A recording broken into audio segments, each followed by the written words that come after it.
नमस्कार। PP news line में एक बार फिर आपका स्वागत है और मैं हूं दर्शक गुप्ता। आज हमारे साथ हैं school association, private school association की स्पोक्स पर्सन रमा मट्टू जी। रमा जी, आपका बहुत बहुत स्वागत है। धन्यवाद। रमा जी, इस वक्त जो सिचुएशन बनी हुई है, बच्चों के लिए बहुत बड़ी प्रॉब्लम है जी। छुट्टियां हैं, लॉकडाउन है, बच्चे घरों में बंद हैं और ऑनलाइन क्लासेस चल रही हैं। सबसे बड़ी जो परेशानी इस वक्त आ रही है वो आ रही है बच्चों को, पेरेंट्स को फीस देने की। जी। प्राइवेट स्कूल एसोसिएशन, जो पेरेंट्स एसोसिएशन का है, उनके जो प्रेसिडेंट हैं वो कहते हैं कि हमें फ़ीस नहीं देनी है क्योंकि बच्चे स्कूल नहीं जा रहे, इसलिए हम फीस नहीं दे रही है। जी। लेकिन स्कूल से उनको मैसेज आ रहे हैं फ़ीस डिपॉजिट करो। जी। तो इस वक्त वो एक बहुत बड़ा प्रेशर है दोनों तरफ से। यहाँ की आज उनका जो प्रेसिडेंट है वो हंगर स्ट्राइक पे भी बैठ के आके अपने फ़ीस नहीं देनी है। तो इस पे आपकी एसोसिएशन क्या कर रही है? जी, देखिए आदर्श जी, बहुत बहुत धन्यवाद मुझे यहाँ बुलाने के लिए और इस विषय पे बात करने के लिए। सबसे पहले मैं ये बताना चाहूँगी कि टीचर्स जितने भी हैं, जितने भी एजुकेशनिस्ट हैं, वो पेरेंट्स के लिए नहीं काम करते हैं, वो बच्चों के लिए काम करते हैं। हम पढ़ाते बच्चों को है। और कहीं ना कहीं मुझे बहुत मतलब अफसोस होता है ये कहते हुए कि पेरेंट्स अपने बच्चों को मॉरल वैल्यूज से दूर धकेल रहे हैं। तो हमारी जितनी कोशिश होती है कि हम वैल्यूज़ इनवाइब करें बच्चों में, वो वैल्यूज़ से उनको, जैसे आपने कहा कि जो प्रेसिडेंट साहब है अपने पेरेंट एसोसिएशन के, कुछ ऐसे पेरेंट्स हैं जो बच्चों को उससे दूर ले जा रहे हैं। जैसे वो हंगर स्ट्राइक पे बैठे हैं तो वो अपनी जनरेशन, आगे वाले बच्चों को क्या सिखा रहे हैं कि हमें ऐसे अपना देखिए, अगर वो जेन्युइन होते, अगर उनकी लड़ाई सही होती तो उनको हंगर स्ट्राइक पे बैठने की ज़रूरत ही नहीं पड़ती। हम एजुकेशनिस्ट एक ही काम में लगे हैं, पढ़ाई। हम बच्चों की पढ़ाई से बिल्कुल उसी से रूबरू रहते हैं, टीचर्स के साथ इन कनेक्ट रहते हैं। बच्चों का काम हुआ या नहीं हुआ, बच्चा बिजी रह रहा है या नहीं रह रहा है, वो अपने आप को मेंटली फिट और फिजिकली फिट रख रहा है या नहीं रख रहा है। We are not indulged into the things, हमें क्या करना है, हमें किसी से लड़ना है या हमें किसी के जवाब देने हैं। बाकी रही बात फीस देने की, देखिए हम स्कूल वाले कभी आज तक ये, चाहे ये पेंडेमिक सिचुएशन था या नहीं था, स्कूल वाला कभी भी किसी नीडी पेरेंट को मजबूर नहीं करता है पहले आप फीस दीजिए फिर हम आपके बच्चे को पढ़ाएंगे।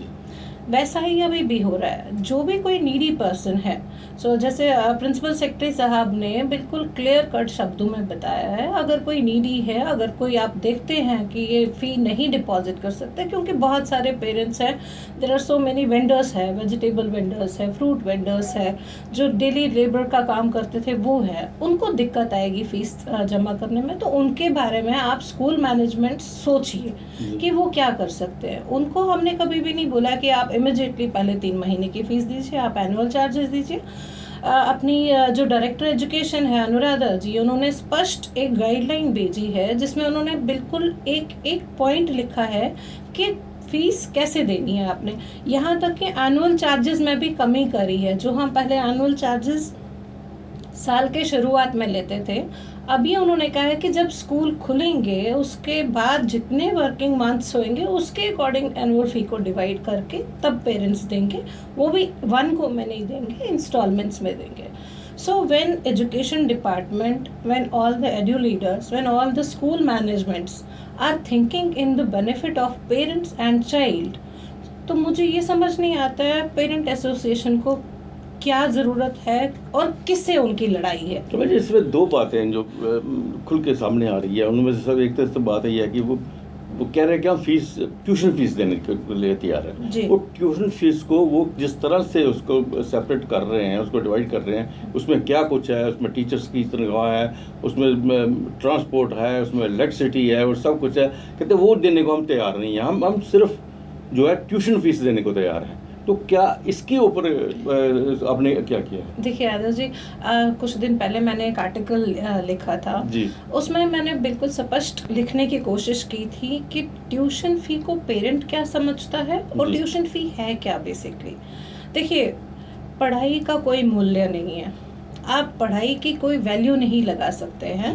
बिकॉज आपको याद है, हमने भी सुना है कि द्रोणाचार्य के टाइम से चलता आ रहा है, गुरु दक्षिणा कभी पैसा नहीं होता था, गुरु दक्षिणा हम दिल से देते थे। जी जी। सो आजकल की सर्कमस्टांसेस के अकॉर्डिंग ट्यूशन फी नाम इसलिए दिया गया है उसको क्योंकि टीचर जो है कहीं ना कहीं उसकी भी फैमिली है, कहीं ना कहीं उसका भी नीड्स है। सो ट्यूशन फीस से कोई स्कूल वाला बिल्डिंग नहीं बनाता है, कोई स्कूल वाला एसेट्स नहीं बनाता है। और ये हमें भूलना नहीं चाहिए कि प्राइवेट स्कूल जितने भी हैं वो सारे नॉन प्रॉफिटेबल इंस्टीट्यूशंस हैं। So this tuition fee is used for the salaries only. So अगर एक टीचर जो कि पेंडेमिक से पहले 6 से 8 घंटे काम करता था स्कूल के लिए, अगर उसको सैलरी मिलती है वो भी just to cover the mayor needs, वही वो टीचर आज पेंडेमिक में 10 से 12 घंटे काम कर रहा है और ऑल टाइम 24/7 अवेलेबल है बच्चे के लिए, पेरेंट के लिए। टीचर की दिक्कत आज तक किसी ने नहीं समझी। टीचर ऑनलाइन टीचिंग करा रहा है, उसके ऊपर प्रिंसिपल की नज़र है, मैनेजमेंट की नज़र है, बच्चे की नज़र है, साथ में पेरेंट की नज़र है। जब क्लास फिनिश होती है पेरेंट कॉल करता है, मैडम आपने ऐसे नहीं किया, मैडम आपने ऐसे नहीं किया। टीचर का एक ही रोल है, सुनना और उस पर एक्ट करना। टीचर का भी रिवोल्ट नहीं करता, एजुकेशनिस्ट का भी रिवोल्ट नहीं करते। वी लुक फॉरवर्ड कि हम और इम्प्रूव कैसे करें, हम दिन ब दिन इसको इम्प्रूव करने की कोशिश करते हैं। पेरेंट्स एसोसिएशन, मैंने कई पेरेंट्स को सुना, कुछ वीडियोस में देखा होगा, तो ई लाइन जी मतलब ये मजाक हो रहा है पढ़ाई के लिए।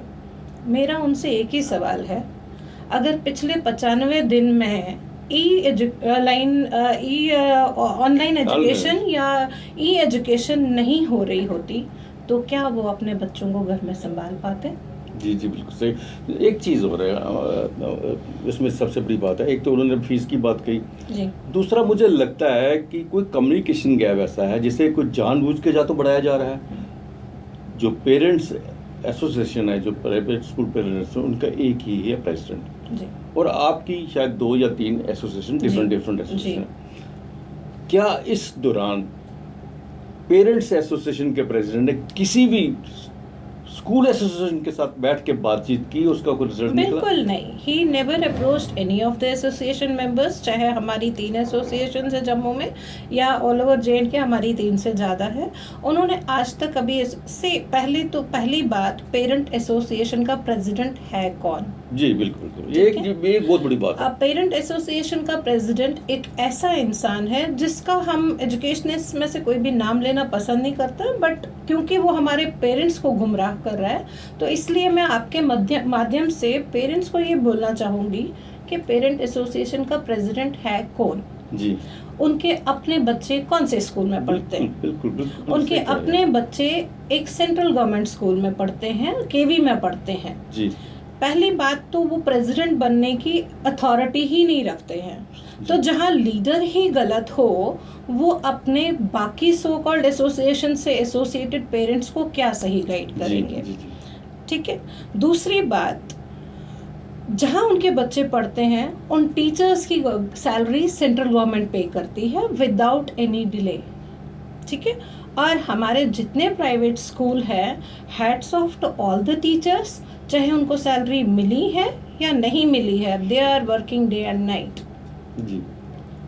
तो ये पेरेंट्स को बहुत ज़रूरी है। अब मतलब 90 दिन से ये कश्मकश चल रही है पेरेंट्स और मैनेजमेंट्स के बीच में, और पेरेंट एसोसिएशन जो होती है, पेरेंट एसोसिएशन कोई अलग नहीं हो सकती है। हर स्कूल की अपनी एक एसोसिएशन होती है। हर स्कूल की प्रॉब्लम बिल्कुल, जैसे मेरे स्कूल की जो एसोसिएशन है और मेरे स्कूल के जो पेरेंट्स होंगे उनके जितने भी दिक्कत होएगी, अगर उनके हम नहीं सॉल्व कर पाएंगे तो वो और कहीं पे जाके बात कर सकते हैं, किसी भी फोरम पे बात कर सकते हैं, लीगली बात कर सकते हैं। सो ये एसोसिएशन बनाना ही पहला स्टेप है, ये गलत है।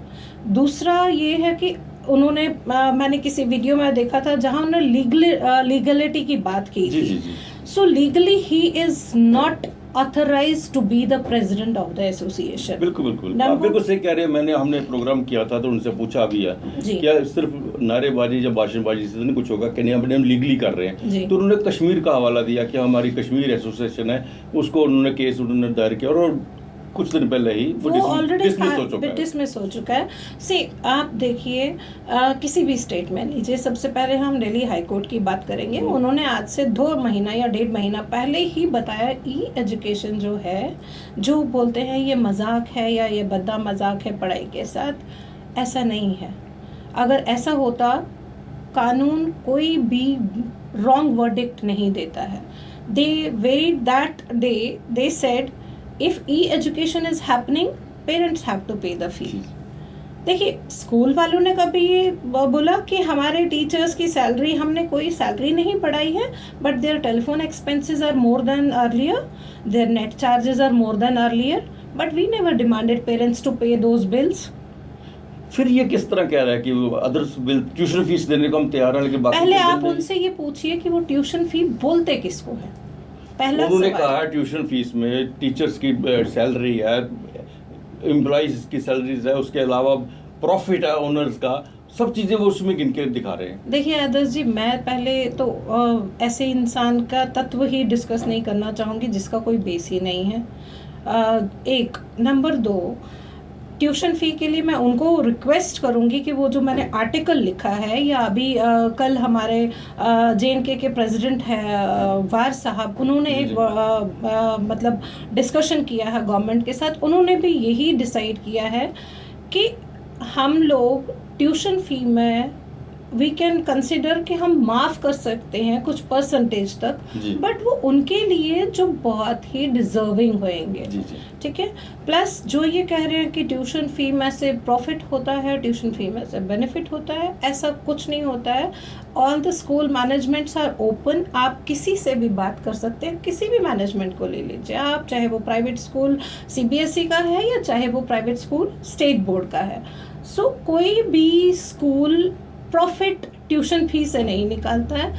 We invest into these things by educating children. जी, मैं बहुत सीधी सी बात बोलता हूँ कि प्राइवेट स्कूल में पेरेंट्स वही भेजते हैं जो अफोर्ड कर सकते हैं। जी, जम्मू कश्मीर के अंदर हमारे जितने भी गवर्नमेंट स्कूल हैं, मैं दावे के साथ कह सकता हूँ जितने भी प्राइवेट स्कूल है उनसे ज़्यादा हाईली क्वालिफाइड टीचर हैं। बिल्कुल। एक सोशल ऐसा स्टिग्मा लगा हुआ है कि बताने के लिए सोसाइटी में कि हमारा बच्चा इतने बड़े स्कूल में पढ़ता है। आप फीस की बात कर रहे हैं, वहाँ तो डोनेशन दे के भी ये चले जाते हैं जी। लेकिन फिर भी चलो, एक ऐसा समय आया है, ऐसी आपदा आई है जिसके लिए दोनों को बैठ के कंप्रोमाइज़ कहीं करना पड़ता है। आके कुछ ऐसे भी हैं, जैसे आपने कहा कि जो फीस नहीं दे सकते, उनके बारे में सोचा जा सकता है, या बाकी जितने भी हैं। और मैं दावे के साथ, मैंने बहुत से स्कूल से पता किया, उसमें से बहुत से 1 या 2% होंगे जो फीस नहीं दे सकते हैं, जो उनकी को प्रॉब्लम है। मेजॉरिटी जो है जो प्राइवेट स्कूल में, उन्होंने फीस भर दी है, बच्चों की फीस दे दी है। जी, मैं बिल्कुल सहमत हूँ आपकी इस बात से। देखिए आदर्श जी, पेरेंट्स, जैसा कि एक पेरेंट ने आपके किसी इंटरव्यू में मैंने देखा था, उन्होंने बताया भी था, पेरेंट इस टाइम इस दुविधा में है कि वो खुल के सामने नहीं आ रहे हैं। 80% पेरेंट्स ऐसे हैं जो फीस दे रहे हैं, और ये 20% पेरेंट जो है वो बेचारे डिसाइड नहीं कर पा रहे हैं दे या नहीं दे, because in the long run they have to pay the fee. और अगर उनको दिक्कत है, जैसा आपने बताया प्राइवेट स्कूल्स में, देखिए जम्मू में भी हमारे और श्रीनगर में भी हमारे बहुत सारे प्राइवेट स्कूल, चाहे CBSE स्टेट बोर्ड्स, अलग अलग, मैं किसी स्कूल का नाम नहीं लूँगी, फ़ी डिफरेंस है। अगर कोई पेरेंट एफर्ट नहीं करता है तो वो प्लीज़ अपना बच्चा गवर्नमेंट स्कूल में पढ़ाए। जी जी, ठीक है। जो अफोर्ड नहीं कर पा रहा है तो वो गवर्नमेंट स्कूल में पढ़ाए। जैसा कि आपने कहा, गवर्नमेंट स्कूल का टीचर डबल मास्टर्स होता है, post graduate with B.Ed with M.Ed and all the experience. Teacher वहाँ पे भी है, टीचर यहाँ पे भी है। फिर प्राइवेट स्कूल्स को प्रेफरेंस क्यों? अगर आज आप अपना प्रिंसिपल सेक्रेटरी साहब का ट्वीट देखेंगे तो उन्होंने एक रेशो बताया है जो कल 12th का रिजल्ट आया है। सो उसको अगर हम देखेंगे बिल्कुल साफ दिखेगा डिफरेंस कि गवर्नमेंट स्कूल क्या रिजल्ट्स प्रोड्यूस कर रहा है और प्राइवेट स्कूल्स क्या रिजल्ट प्रोड्यूस कर रहे हैं। ये हम जेके बोस की बात कर रहे हैं। सो प्राइवेट स्कूल्स अपना टीचर्स है या मैनेजमेंट है वो खून पसीना लगा के अपनी सोसाइटी को आगे बढ़ाने के लिए, वैल्यूज़ देने के लिए, एजुकेट करने के लिए दिन रात मेहनत करती है। नेचुरली इस वक्त जो समय है वो है कंपटीशन का जी। वही समय होता था, हमें याद है कि 40% मार्क्स आके वो आज तो 98 वाला भी चला रहा है कि मेरे 2% जो है वो कम क्यों हुए हैं। इतनी मेहनत कर रहे हैं, सब कुछ कर रहे हैं। लेकिन ये बात मैं साफ कर देना चाहता हूँ टीचर्स पेरेंट्स एसोसिएशन को कि आप कम से कम इस बात को समझने की कोशिश कीजिए। और ख़ासकर मैं पेरेंट्स एसोसिएशन के जो प्रेसिडेंट हैं मिस्टर कपूर, उनको मैं आमंत्रित करता हूं कि वो आए हमारे स्टूडियो में और हमारे साथ अकेला बाहर भाषण नहीं, हमारे साथ बैठे, हम पूरा एक पैनल जहां पे बैठाते हैं, यहाँ आके वो डिस्कस करें वो चाहते क्या हैं और उनकी क्या, स्कूल एसोसिएशन की क्या प्रॉब्लम है और पेरेंट्स की क्या प्रॉब्लम है। अगर आप आना चाहें तो मेरा नंबर नोट कीजिए, मेरा है 9419180965। आप कॉल कीजिए मुझे और समय हम फिक्स कर लेते हैं। आप हमारे स्टूडियो में आए, बात करें, ताकि एक दूसरे के सामने डिस्कशन सामने हो जाए, ना कि आप कुछ और कहें और जो स्कूल एसोसिएशन है कुछ और कहें। रमा जी, आप हमारे स्टूडियो में आई, इतनी सब जानकारी दी, इसके लिए आपका बहुत बहुत धन्यवाद। बहुत बहुत धन्यवाद। और आपके माध्यम से सिर्फ एक रिक्वेस्ट पेरेंट्स से करना चाहूँगी कि किसी के कहने पर अपने डिसीजन चेंज ना करें, क्योंकि इन द लॉन्ग रन पेरेंट, बच्चा और टीचर की ही एसोसिएशन रहनी है जब तक उस बच्चे का फ्यूचर बनता है। सो कहीं अगर टीचर्स नाराज़ होना शुरू हो गए या स्कूल मैनेजमेंट्स अपना रवैया ऐसा करने लगी तो बच्चों के लिए बहुत दिक्कत होगी। जी। बहुत बहुत तो आज के लिए बस इतना ही, आपसे फिर भेंट होगी, तब तक देखते रहिए पीटी न्यूज़ लाइव। नमस्कार।